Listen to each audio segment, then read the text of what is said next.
Hi everybody, this is your Daily Phil, and today we're talking about video production. What that means for me, some things I'd like to do, and maybe at the end I'll give a little bit of advice to anybody who's looking to do the same thing. Let's get started. So I'm an artist, and I have lots of things that I want to share. I got stories to tell, some good, some bad, and I need tools to do so. I need a means. And I've decided not too long ago that video production was going to be that means. I think video production's super accessible. I think it's very versatile, really easy to scale into making a short, crappy little video like this into making one day a big feature film or a documentary, something cool like that. I've always compared video editing to like Photoshop and design. They're kind of opposite sides of the same spectrum. You're capturing, you're telling a story. But the way I look at it is Photoshop's like fishing, video making or whatever. It's like playing football, you know? There's much more going on than just capturing a photo. And I want to play some football, you know? If there's one thing I could get behind, it's something that's fun and engaging and allows me to express myself. So I've chosen video editing. I think my goals, um, they're, they're all over the place, you know? Of course, I want an audience. I want people to listen. I want to get paid to do this. I want to sustain myself. I got needs. I got to put bread on the table. But there's also part of me, like I said, that just wants to share, that just wants to express himself. And that's probably the most resonating point in my psyche, in my mind, you know? That's where my true motivation lies. But I'm also considering the money aspect. You got to. And so the way that I see myself going about this is I need to just get started. All the pros say it. I've listened and I agree. Just start putting things out there, you know? It just you got to get good at making videos, you know? No one's going to watch shitty videos. So get good at them. How do you get good at videos? Make them. And you got to put them out there, you know?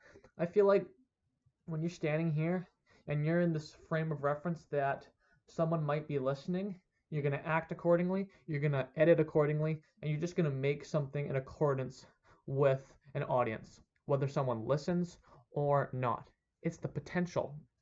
And so the thing I want to emphasize is that regardless of where your skills are, regardless of where my skills are, is you have to keep moving forward, you know? You only have so much depth, but you should always move forward. If you're an entry-level video maker and you can barely use like Windows Movie Maker, then use Windows Movie Maker and make what you can and put it out there.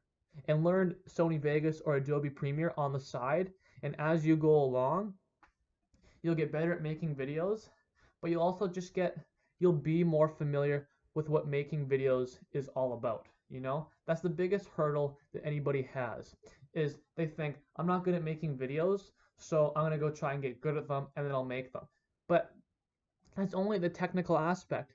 There's the acting, there's the editing, there's the just the whole idea of what making a video encompasses, you know? Like I'm speaking to somebody right now and I need to edit and I need to act accordingly. And regardless of whether I'm making it on Windows Movie Maker or Adobe Premiere, those skills and that understanding is going to come from making videos as if you're making it for someone to watch, you know? So you don't have to wait to get technically adapt. Get used to performing. Get used to just making videos. And on a technical scale, you can practice. And like honestly, I think you got to make 100 videos.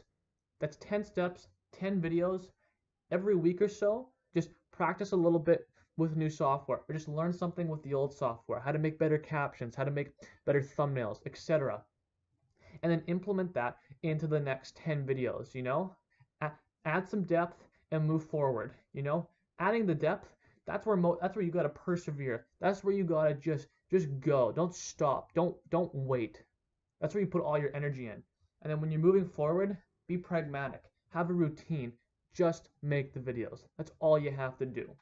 But go all out into the depth. And then you take a step back. You say, okay, this is what I'd like to do. This is where I see some improvement is needed. Here's potential. And you add more depth. And you keep moving forward. And by the time you get to the 100 video mark or wherever, you're going to have so much depth, but you'll have moved forward. I think people are so worried about adding depth, but they don't move forward at all, and that's the biggest flaw.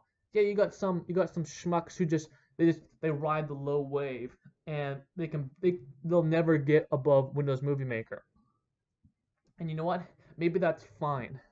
But at the very least, you need to move forward. If you're not moving forward, you're moving back. I know that's cliche, but where the fuck else are you going? Are you standing still? You're like, oh, look at the view. I see a bird. You know, get off your ass and do something. You know, we're talking about making videos, and this applies to writing and development. You know, what do you do? What do you do as an Android developer? You make apps. So don't go learn to make apps and then start making them. Just start making them, you know. Everybody can go on Python and make a few programs, you know. Start making programs and learn how to do more. Like, you should be in the habit of making things and putting them out there, and you should have technical skills and the learning of such that grows alongside of that, and it's just adding depth to what's already moving forward, you know? Waves always go, no matter if they're big or small. Make the waves big, yes, but the wave always has to move. Don't stop it. Just make it bigger, and the wave will just keep moving forward. It'll be a tsunami, you know? That's video making in a gist, you know? It's a great art form. It's simple but complex, and it's accessible and versatile in what you can make with it. Of course, you can make a living with it, and you can reach a lot of people, but it's also just a fun thing to do, you know? It's a bit more engaging than writing a letter or a blog, and that's a really good pro in my mind. And when it comes to actually getting started, just do it. Just start making videos and just learn the software on the side. And eventually, by the time you can make good quality videos with Adobe Premiere or whatever, you'll already be familiar with what you should use that software with. Does that make sense? And so that's your daily fill, you know? We're talking about video production. It's a little bit about me, giving a little bit of advice to you. If you like it, well, leave a like. If you want to ask a question, well, ask one. That's what the comment section's for. Stay tuned for more. It's your daily fill, and take care.